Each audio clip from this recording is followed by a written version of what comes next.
Much easier than we, I think. Hello, Voodoo. Okay, I'm back. Yeah. Patient came first. Okay, yeah. So we had a gender gap Exactly. issue. So. There's also complaint. Yeah. Thiwanka, you can go it. Thiwanka, you can start and go it. No, I think others are not there yet. Why is that? Yeah. So we had to wait. We're still jumping. I think others. Yeah. Others are still trying to get in. Yeah, they're coming. Okay, I see Roshan. Thiwanka, පටන් ගන්න යන්න slide කමක් නැහැ. පොඩක් ඒක record වෙලා තියෙනවනේ. You can start. But maybe better to wait a minute. Probably that's so Chintaka is back. Okay. Supun. Chintaka is like Terminator all the time coming back. So our student, nice screen. Okay, our student, you can say hi, yeah. Supun. Just normally like moving on, but sometimes come back. So as soon as comfortable back, you can keep your mic. I'm all right.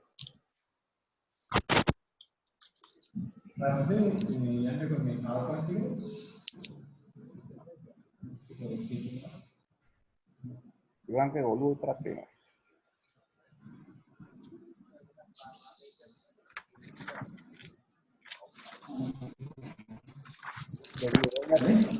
We had 13 people, now we are 8 people.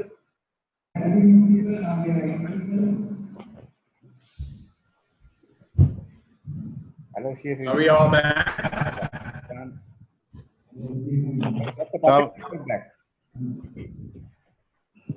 Okay. You have to go ahead. Are we ready to go? Yeah, you can. Okay. Okay, so go on to the next slide. Okay, so where I left off was breaking, it didn't change here yet. Did it change for you guys? Okay, there we go.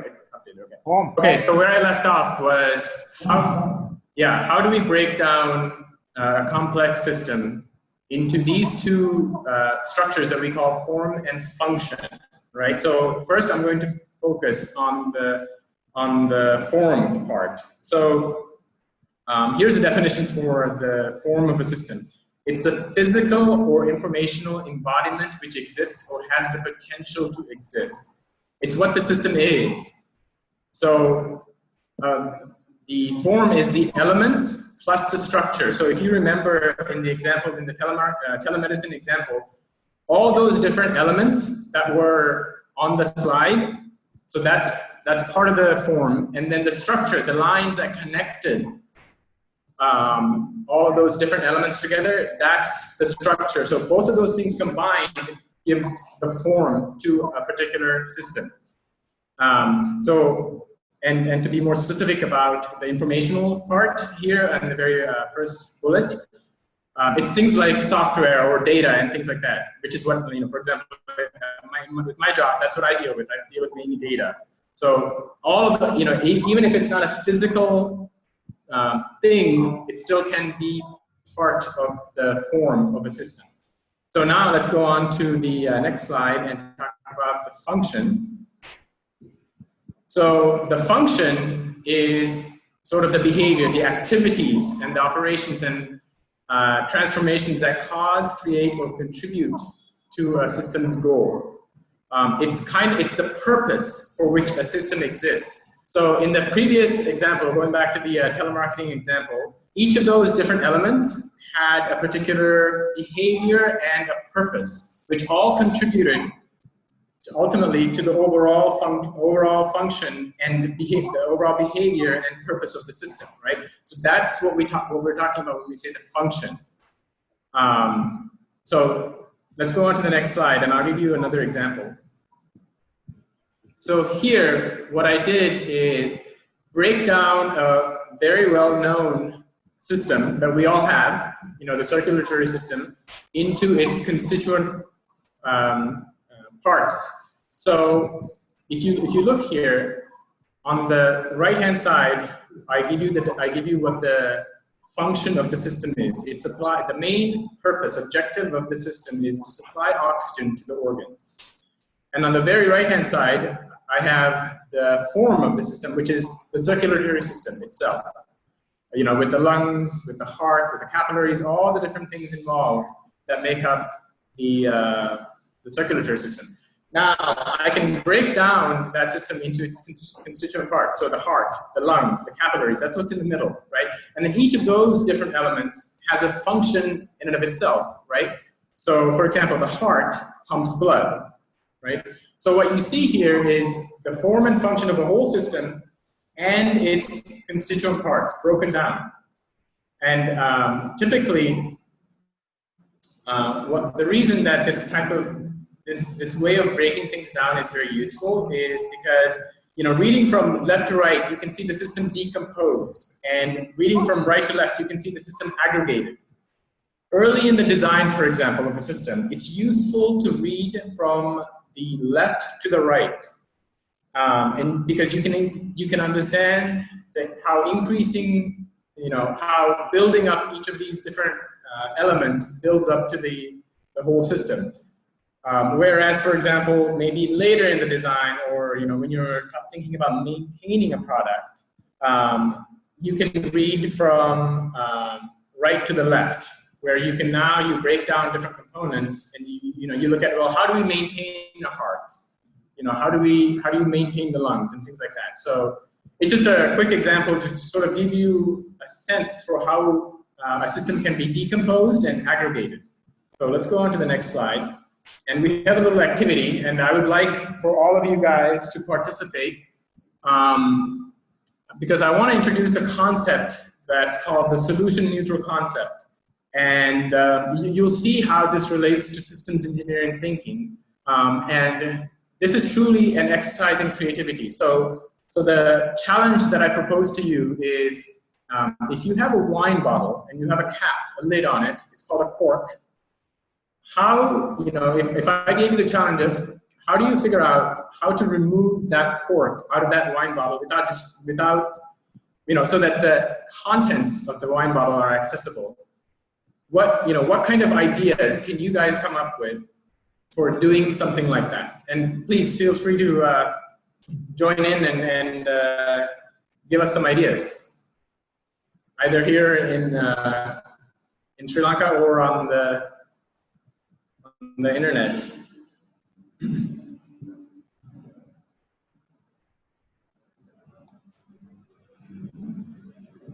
How about burning the lid? I'm sorry, say that again? Burn the lid. You know, set. Yeah, so burning the cork. Yeah. Right, that's an example. That's one way to do it. Any other thoughts?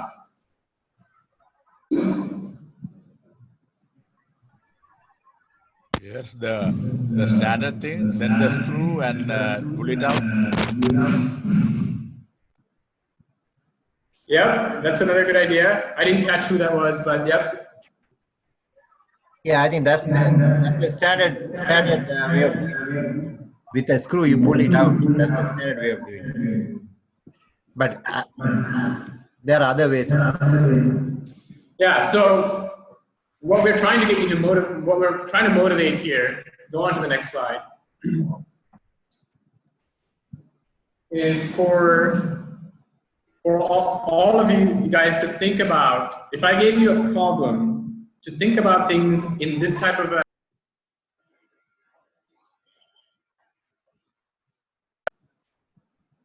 I'm back. Okay. I got muted.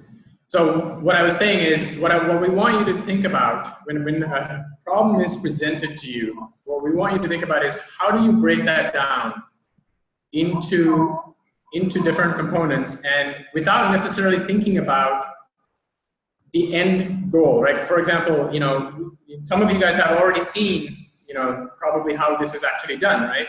But in terms of brainstorming ideas, you know, you can push, you can shear, you can traction pulling, you know, body pulling. There's lots of different ways. Burning, like Grayson mentioned, right? There's lots of different ways of removing the cork. So what you notice about this diagram is the rectangles, the things that are in the rectangles are the structure, right? And the ovals are the function. So you notice that the cork, one of the things that we can do to it is to remove it, right? So that's what's in the orange. So all the functions of how you can remove it are listed in an oval, right? And then the structure for how you would go about doing that is what's in the boxes, right? So for example, if you're pushing it, you can inject it with a gas, right? And you can, by creating a pressure differential, you can push it out, And like for example, with shearing, you can take a knife or a fork and shear off that cork. So that's another form, right? So you can see that what we did here when a problem is presented is we broke the solution down, and this is really a brainstorming tool. And this is what we do in systems engineering. When we're given a problem, we brainstorm different ways, and then we create links between the different functions and forms to create a solution. So the solution, like somebody mentioned earlier, is the body pulling with a screw, right? So go on to the next slide. So this is one of the solutions that's currently on the market. There's a screw that screws into the cork, and then it's pulled up from the top of the wine bottle, and that is just one of the methods. And when you look at the diagram previously, that's when you list out all the different ways that you can do this, you can come up with a particular solution without necessarily thinking about the end, the solutions that are already out there, right? So it's really a brainstorming tool that we can use to come up with novel solutions for problems. So at this point, I'm going to hand the mic over to Gratian, who is going to talk a little bit more about model-based systems engineering and how he uses that in his current profession. Okay, thank you, Thiwanka. So I think there may be questions, but we'll get to the questions after I finish. I'm going to go through a few slides, and then after that we can get to the questions. So I'm going to briefly talk about model-based systems engineering to basically add on to what Thiwanka talked so far. So basically in systems engineering, there are requirements that we gather, and then we design stuff, and then we do a lot of analysis, and then we do trade-off studies, and then we do validations, and we have test plans to do validations, and so on. There are so many things. And in the past, actually, until up to about early 2000, all these, all this work were done using either the word processors like Microsoft Word, or sometimes even the manual drawings, and then other tools like PowerPoint and Microsoft Excel, and so on. So that's in the past. But then around late 90s and in early 2000s, something called model-based systems engineering emerged. So what that means, it's like if you think about the manual drawing, like the drawings, like engineering drawings that we did on the boards, those were the way of designing and communicating the designs in a manufacturing setup in the past. And then like in 80s, we started to have this computer-aided design software where we can draw things in the computer. And then of course in 90s, this 3D modeling emerged, right? And so similar to that, the model-based systems engineering is instead of using these Word documents or spreadsheets, we can maintain a model of the entire system using some particular graphical language. So, and it's a very useful technique, and I have been using it for a couple of years now. It's very powerful, actually. So now and in the future, that's going to be the way that we practice systems engineering. That is by modeling any system first, and then once we have a model, then there are a lot of great things you can do during the entire life cycle of that product or the system. So next slide, please.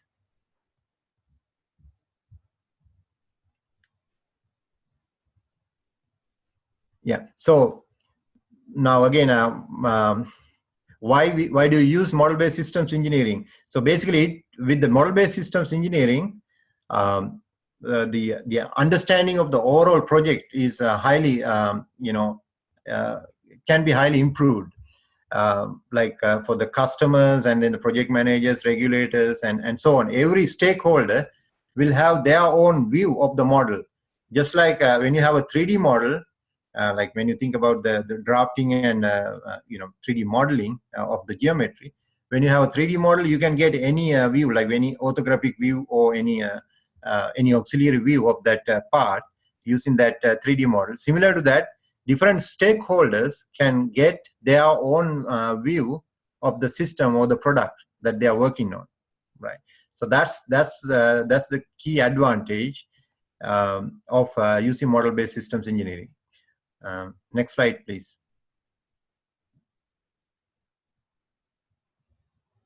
So basically, with the model-based systems engineering, again, I'm using that analogy of 3D model here. So basically, Thiwanka mentioned about the structure or the form and the behavior, which is the function actually of a system. So the structure and behavior of a system can be seen from different views. And then again, so for any system of product, there are requirements. Now with the model, if you have built a model of the system, then all the requirements can be mapped into the structure and the behavior, so that we can make sure that all the requirements will be met, and then the system will perform as intended. So that can be done even before even we build anything of the system.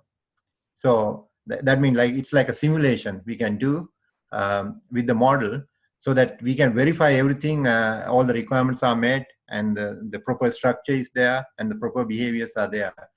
All can be verified beforehand. Even we start, sometimes even we start designing the system. We can, when you have a model, then we can verify many requirements, right away using the model. That's the key advantage of this model-based systems engineering. And actually, this is sort of new. A lot of big enterprises today in the US are trying to go into model-based systems engineering. And Boeing is actually still in the early stages. Boeing is not using all the model-based system engineering capabilities yet. But we are starting now. As I said, I am working on model-based system, building some models for the new product lifecycle management software that we are going to have at Boeing in the near future. So Boeing is getting into it. It was started about five years back, but it's still not all the things that they do at Boeing is model-based, but some are model-based. But a lot of enterprises are talking about model-based systems engineering because it has a lot of advantages, and there are a lot of cost savings if you do that. So that's basically the key advantage of using model-based systems engineering. So next slide, please. So there's a graphical language called SysML that is similar. I mean, if you are familiar with the UML, which is called Unified Modeling Language, that was used for software design in the past. Well, it's used today as well. And then SysML is like a part of UML, but an extension of UML language. So SysML is again a graphical language.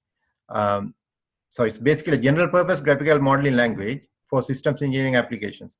So it can be used for any, modeling any system. It doesn't have to be engineering only. It can be like a social, system, or biological system, or any engineering application, or software system, and so on. So there's no limit to to the usage of it.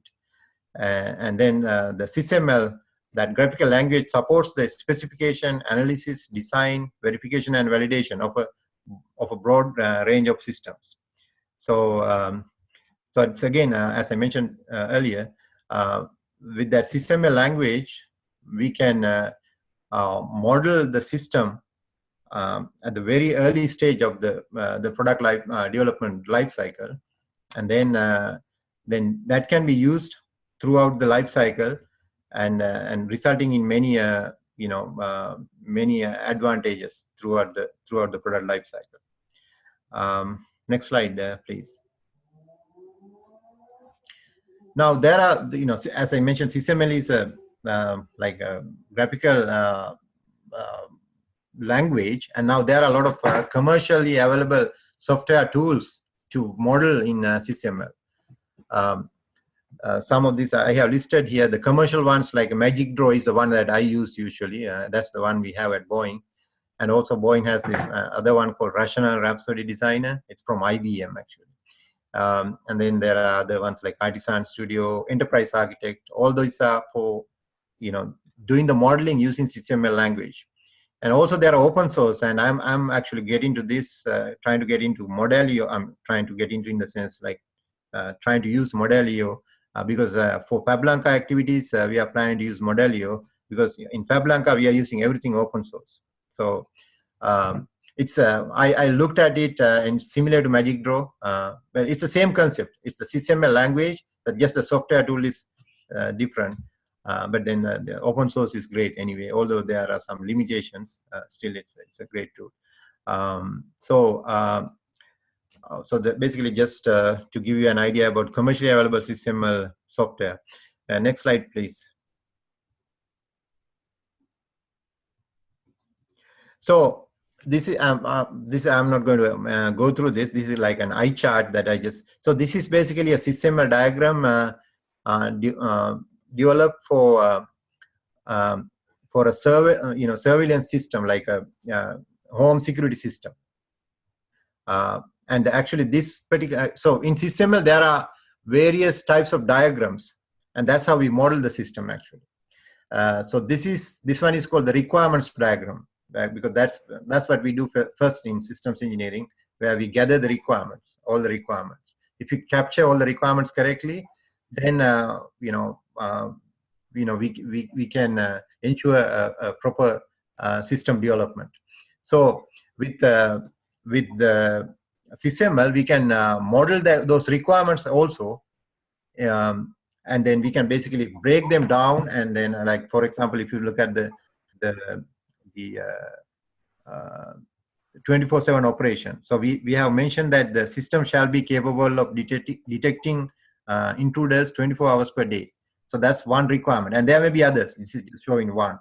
And so likewise, we can model everything, and then the advantage of doing it this way is we can tie these requirements that you see here into the other form and structure that we will model again using SysML. And then again we can do the simulations as well to make sure that these requirements are met by the system function and the form.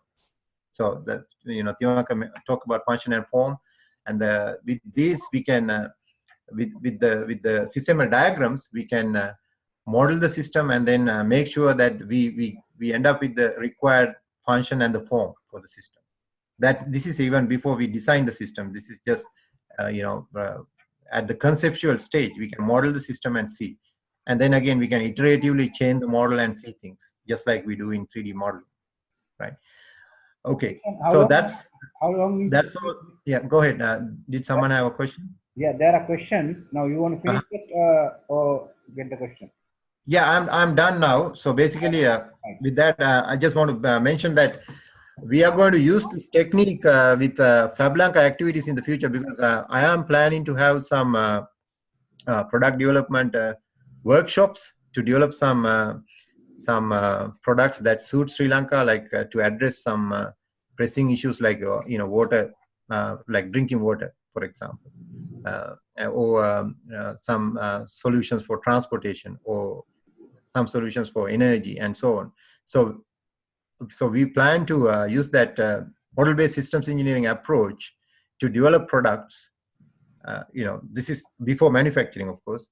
So first we do that brainstorming, just like Thiwanka mentioned earlier, and then model that brainstorming ideas. We can model everything, and then finally we can find an optimum solution, and then we can go to the designing and then manufacture of that product, again using our FabLanka and infrastructure that we plan to build in the future. We can utilize these concepts and then develop those concepts to the design level, and then we can plan for the manufacturing in the future. So that's basically our future plans.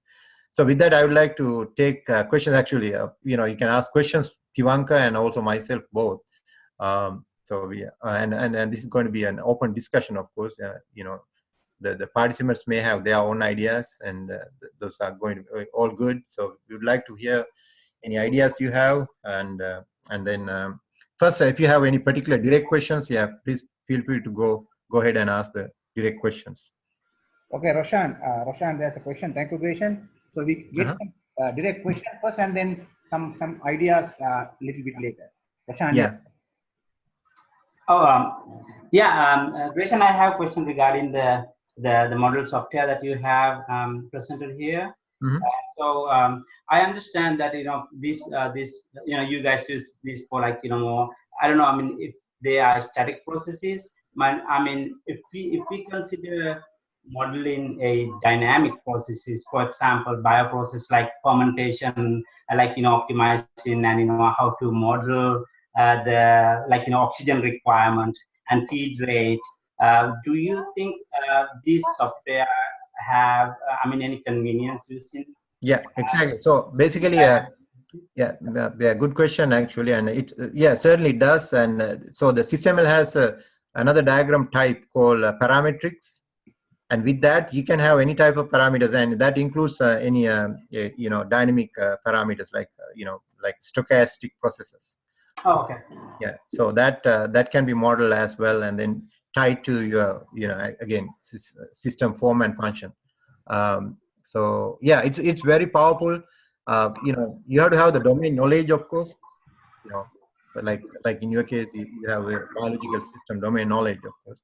But then you don't have to know the SysML, but like let's say I know SysML, for example, and then you have the domain knowledge, and then you and me can collaborate and then develop that diagram using just like the techniques that Thiwanka mentioned earlier, like solution neutral. Start with the solution neutral function, and then brainstorm and then get to a solution by considering multiple solutions. Again, everything can be modeled, including parametric. That includes stochastic process.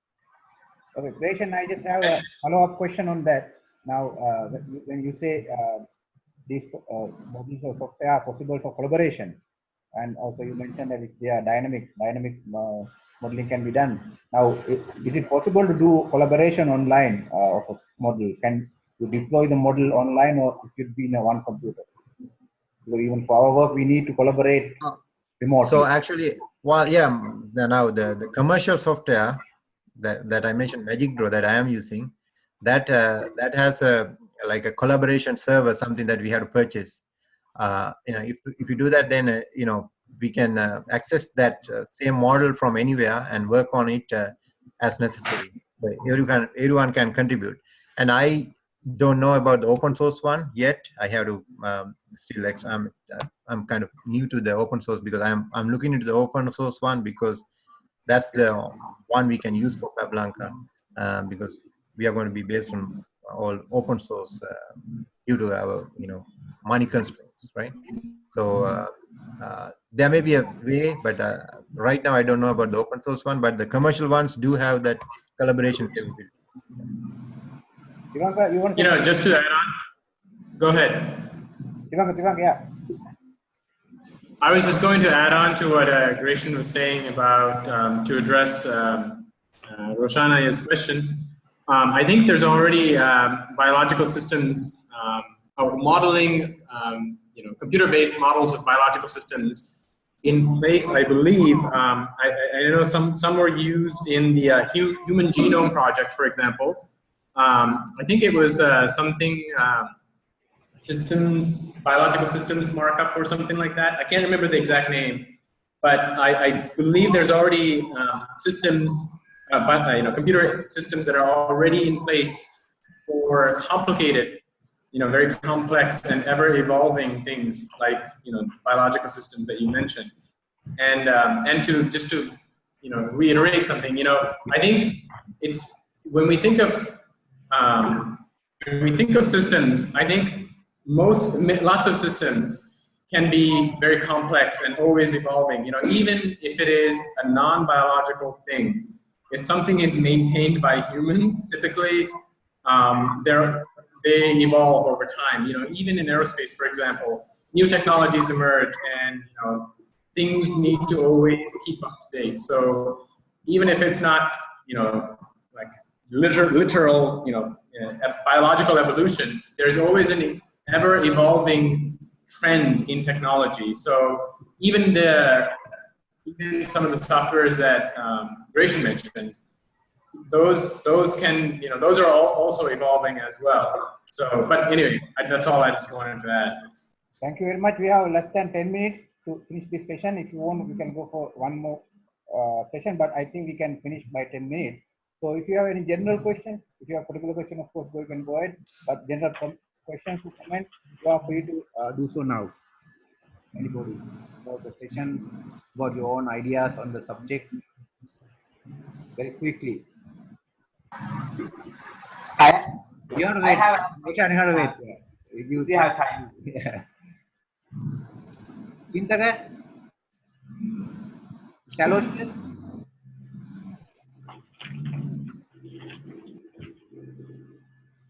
Yeah, I may have, it's not a question, but I have maybe a comment. I was just thinking, I studied design thinking. Yes. So I'm just thinking, what's the difference between systems thinking and design thinking? You have any ideas? I was just thinking, what's the difference actually? I can't think of one at the moment. So any ideas?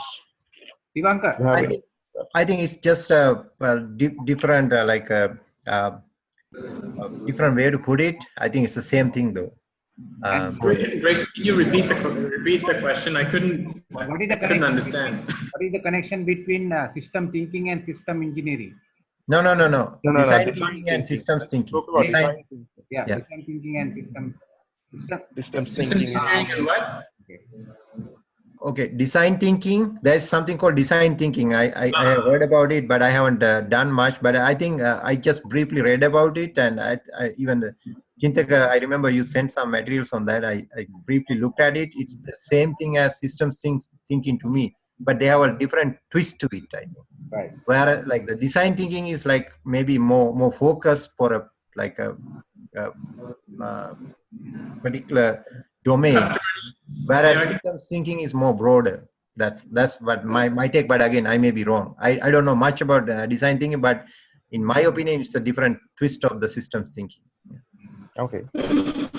So you should do a design thinking session later. Yeah, and then we can tell what's the difference. Yes. Yeah, I will think about the difference. Yes. Yeah. Thank you. Mr. Aloysius, you have any comment or question? You're unmute your mic. So Ganesha? I was just listening in. I don't have any questions. Yeah. So Gavesha is again from Seattle. Okay. So he also works for an aerospace company, like a Boeing contractor, actually. So yeah, I invited Gavesha. Okay. So and also, if you don't mind, I can just take this opportunity to ask our guys at FabLab Makandura. We have, I don't know how many, 3 or 4 people. They have been kind of following a course conducted by Gratian. So maybe it's opportunity for them to just say something. ඔගලන්ට මේ අහනවා නේද? සුපුන්ගේ මේ මාකන්දුර කට්ටියට අහනවා නම් පොඩක් කියන්න ඔයාලා මොනවද ඉගෙන ගත්තේ කියලා විනාඩි ඔයගොල්ලන් වීඩියෝ එකක් තියෙනවා. That's a video actually separately than what they are doing, but very quickly පොඩක් හායි කියලා මොනවද ඔයගොල්ලෝ ඉගෙන ගන්න කියලා පුටක් කියන්න ඉක්මනට. සිංහලෙන් කියවට ප්‍රශ්නයක් නැහැ. සිංහලෙන් කියන්න. මම මදිනික නම් මතක නැහැ. තිසර කියන්නකො තිසර. මොනවද ඔයගොල්ලෝ ඉගෙන ගත්තේ කියලා කියන්නකො. මියුට් අයින් කරන්න සුපුන්ගේ කම්පියුටර් එකේ මියුට් එක අයින් කරන්න. එතකොට නෑ මේකට මේ ග්‍රේෂ්ණයි මේකට කතා කරන්න ඕනේ මොකද ඒකේ මියුට් එක අයින් කරොත් සද්දයක් එනවා. ඕකේ I see. Right. ප්‍රධානි මොනවද කියන්නේ? මම අකවන්න දෙන්නම කියන්නේ. ඔව්. වෙලා ගන්න බෑ. ඔයගොල්ලෝ මොනවද ඉගෙන ගත්තේ කියලා කවුද මොකද්ද කරන්න කියලා ඉගෙන ගත්තේ කියන්නේ.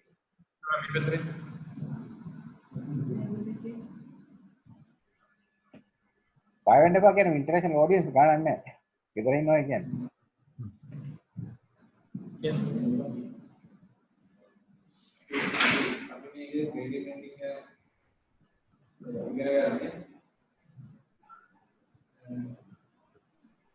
දැන් කොච්චර කාලෙ ඉගෙන ගත්තද? දැන් මාස දෙකක් විතර වෙනවා ඉගෙන. දැන් ඩිසයිනින් වගේ කරගෙන යනවා. ඔයගොල්ලෝ මොකක් software එක පාවිච්චි කරනවනේ ඒක පොඩ්ඩක් කියන්න. අපි software කරනවා open source software එක ඒක තමයි පාවිච්චි කරන්නේ. අර සජානි කියන්නේ අර ග්‍රේෂන් කොහොමද ඔයාලා උගන්වන්නේ කියලා ඉන්සියට්ලි නම් කනෙක්ට් වෙලා කොහොමද පොඩ්ඩක් කියන්න. වයිදා කියපු ටික. ග්‍රේෂන් සර් අපිට උගන්වන්නේ Skype හරහා වීඩියෝ කෝල්ස් වලින් ඊට අමතරව සමහර දවස්වල අපිට එක්සර්සයිසස් එවනවා මේ මේල්ස් වලින් ඊට අමතරව අපේ කරෙක්ෂන් එක චෙක් කරනවා මේ ස්ක්‍රීන් චෙක් ෂෙයා කරලා අතර මේ on shape කියන එක cloud based software system එකක්. so ඒගොල්ලෝ කරන එක ඒගොල්ලන් share කරන්න පුළුවන් මට. ඒතර මට කෙලින්ම මෙතනින් access කරන්න පුළුවන් anytime. even from the smartphone even. මේ ඒ කියන්නේ ඒක it's all internet based software system. okay අපිට තව විනාඩි 3ක් තියෙනවා. රොෂාන්ගේ ප්‍රශ්න අහන්න පුළුවන් ඔන්න ඊට පස්සේ තිවංකගෙන් අපි ඉවර කරමු.